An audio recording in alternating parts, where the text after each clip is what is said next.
Those born between 1980 and 1990 probably still remember the sleepless nights spent glued to classic Hong Kong crime films like Young and Dangerous. The image of Chan Ho Nam, hair slicked back, tattoos covering his body, striding arrogantly through crowded streets, once planted in many young minds a romanticized vision of the underworld. In that world, loyalty was sacred, brotherhood meant life and death, and the law felt like little more than a distant inconvenience. China seemed like the cradle of legendary triads, a place where the law of the jungle could outweigh the law of the state. But that bloody golden era has long faded. Today, if you walk through Shanghai, Beijing, or Shenzhen, you are unlikely to see a shirtless gangster flaunting his tattoos while collecting protection money in broad daylight. In mainland China, traditional organized crime has nearly vanished from public view. A thug who dares to brandish a knife and shout threats may find himself detained within minutes. A heavy silence now hangs over China's underworld, a silence more intimidating than gunfire. So where did the once feared crime bosses go? What happened to the century-old gangs? Did they reform and open milk tea shops, or were they crushed by an overwhelming force? More importantly, when evil is expelled from one country, does it truly disappear, or does it simply change form and migrate elsewhere? To understand why Chinese gangsters went dark, one must understand the political DNA of the system. In the West or in Japan, organized crime has sometimes coexisted in the shadows of society. In Japan, groups like the Yakuza historically operated openly, even maintaining offices and business cards. But in China, there is only one supreme authority, the state. The Chinese Communist Party has never tolerated the existence of a state within a state. Any organization, religious, economic, or criminal, that shows signs of hierarchy, mobilization, or influence capable of challenging social order is swiftly treated as a threat. The turning point came in 2018 when President Xi Jinping launched the sweeping Sweep Away Black and Eliminate Evil campaign. This was not an ordinary anti-crime operation. It was a political surgery. The message was clear. To destroy the gangsters, you must uproot your protection networks. Arresting one criminal meant exposing 10 officials behind him. Thousands of cadres, from village leaders to city police chiefs, were investigated, disciplined, or imprisoned for shielding organized crime, taking bribes, or turning a blind eye to illegal gambling and loan sharking. Once the protective umbrella collapsed, gangs were left exposed under the harsh light of enforcement. Traditional revenue streams, karaoke fronts, underground casinos, market extortion were dismantled. The crackdown was relentless. You could make money, the state implied, but you could not create chaos. Yet political power alone was not the decisive blow. Technology became the ultimate weapon. China built one of the largest surveillance systems in the world, often referred to as Skynet. Hundreds of millions of cameras blanket cities and rural areas alike. Powered by artificial intelligence, they can identify faces and even recognize individuals by their gait. A wanted suspect appearing in a public space can be flagged within seconds. In such an environment, organizing street-level violence or extortion becomes extraordinarily risky. The second fatal strike was economic, the transition to a nearly cashless society.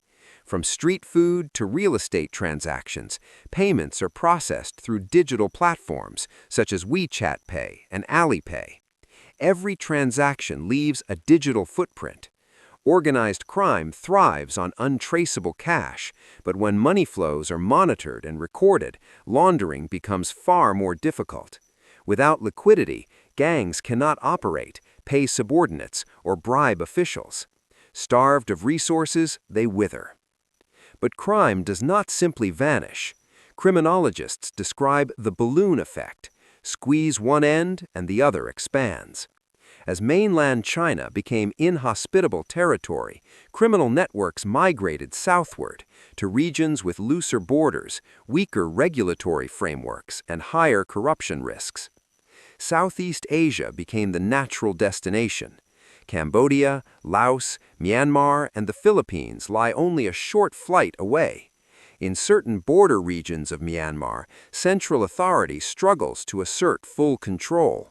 In parts of Cambodia, money can still purchase silence. Rapidly developing special economic zones and coastal cities provided cover for suspicious investments.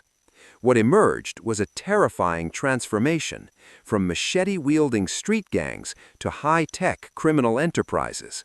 No more public street fights, now there are 24/7 online scam factories.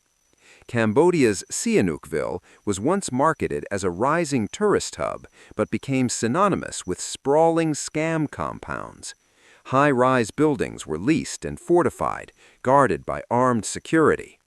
The victims are not only Chinese citizens, but also thousands of young people from Vietnam, Thailand, and Malaysia, lured by promises of easy work, high pay. Upon arrival, passports are confiscated, communication restricted, and workers forced to sit before computers 14 to 16 hours a day, running scripted scams, fake investment platforms, romance fraud, or sophisticated financial traps. Failure to meet quotas can result in abuse or demands for ransom from families back home. In Myanmar's Golden Triangle, especially in semi-autonomous zones, conditions are even more complex. Criminal syndicates have reportedly collaborated with local armed groups, creating fortified enclaves beyond the easy reach of law enforcement. This is the 4.0 version of the triad, operating like a multinational corporation, structured, profit-driven, and technologically adept. China has largely cleaned its own house, but the displacement of criminal activity has placed enormous pressure on neighboring countries. Southeast Asia now faces rising cross-border fraud, online gambling networks, human trafficking, and money laundering. In some areas, illicit capital has distorted local economies and inflated property markets.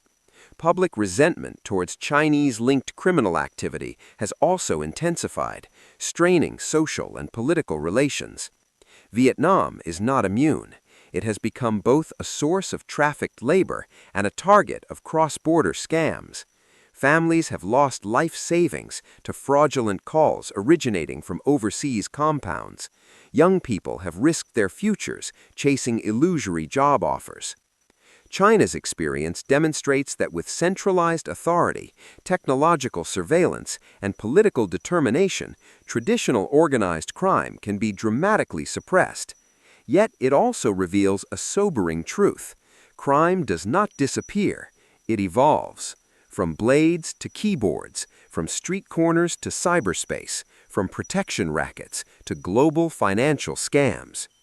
The lesson for individuals is simple: vigilance. There is no such thing as effortless high pay in a foreign land. There is no guaranteed investment yielding 30% monthly returns without risk. There is no online romance that urgently demands money transfers. When one nation forcibly expels its shadows, those shadows may drift elsewhere, and unless we remain alert, we risk becoming the next targets in an increasingly digital underworld. The underworld has not died, it has merely changed its skin. And in the digital age, the fight against crime is no longer solely the responsibility of governments or police forces.